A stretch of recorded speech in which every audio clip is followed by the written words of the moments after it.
Daddy का call था, inspector uncle लेने आए हैं। तुम अपने घर वापस जा रही हो? हाँ।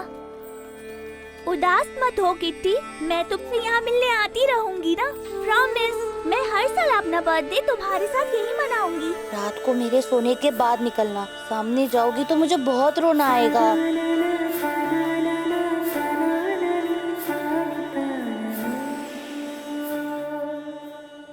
किट्टी, अच्छे से पढ़ना हाँ, और स्पोर्ट्स में भी हमेशा फर्स्ट आना। मैं भी अच्छे से पढ़ूंगी, फिर हम दोनों बड़े होकर एक साथ एक ही ऑफिस में काम करेंगे, मेरे मम्मी डैडी की तरह। पढ़ लवकर, लेट हो रहा है। किट्टी, सो गए हो क्या?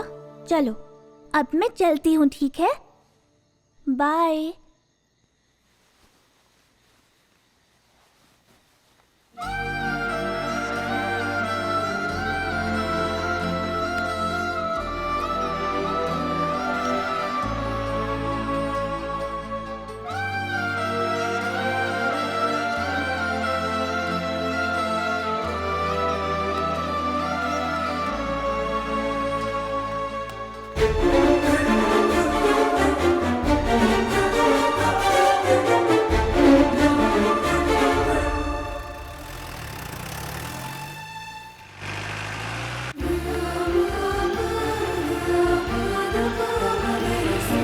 और इस तरह किटी और चीनू बचपन में ही बिछड़ जाते हैं, लेकिन दोनों कभी भी एक दूजे को भुला नहीं पाते। चीनू के पिता पूरे परिवार समेत काम के सिलसिले में ऑस्ट्रेलिया शिफ्ट हो जाते हैं।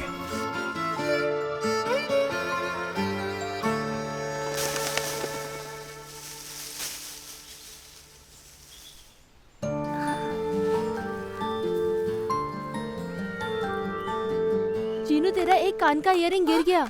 अरे कहाँ गिरी होगी? रिंग। उस दिन के बाद आश्रम की फंडिंग दिन प्रतिदिन कम होती गई और प्रिंसिपल साहब अब इसी कोशिश में थे कि सारे बच्चों को कोई न कोई गोद ले ले और उनका भविष्य सुरक्षित हो जाए। और इस तरह किटी और चीनू बचपन में ही बिछड़ जाते हैं, लेकिन दोनों कभी भी एक दूजे को भुला नहीं पाते। चीनू के पिता पूरे परिवार समेत काम के सिलसिले में ऑस्ट्रेलिया शिफ्ट हो जाते हैं।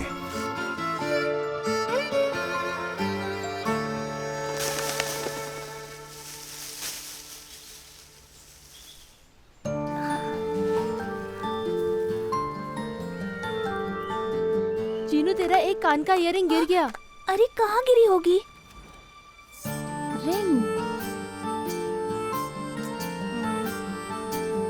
उस दिन के बाद आश्रम की फंडिंग दिन प्रतिदिन कम होती गई और प्रिंसिपल साहब अब इसी कोशिश में थे कि सारे बच्चों को कोई न कोई गोद ले ले और उनका भविष्य सुरक्षित हो जाए। नमस्ते बाबा।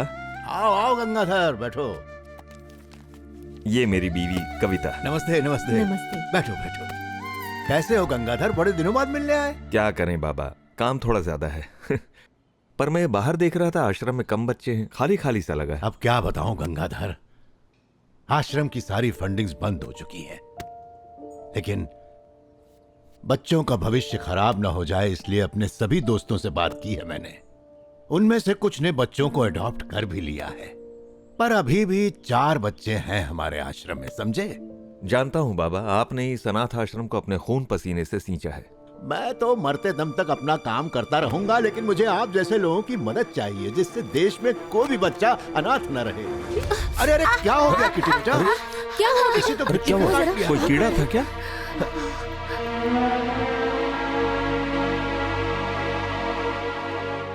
सुनिए जी, अगर ये बच्चा बहादुरी नहीं दिखाता तो वो बिच्छू जरूर मुझे काट लेता। मैं सोच रही थी कि क्यों ना हम दोनों इस मासूम बच्चे को गोद ले ले। हाँ, मुझे आपत्ति क्यों होगी? आज से ये हमारा बड़ा बेटा है। वाह, देखा कितना बहादुर है, अपनी परवाह तक नहीं की उसने। बाबा, हम दोनों ने एक फैसला लिया है। हाँ, हम उस लड़के को गोद लेना चाहते हैं, आपका आशीर्वाद चाहिए बस। हमेशा।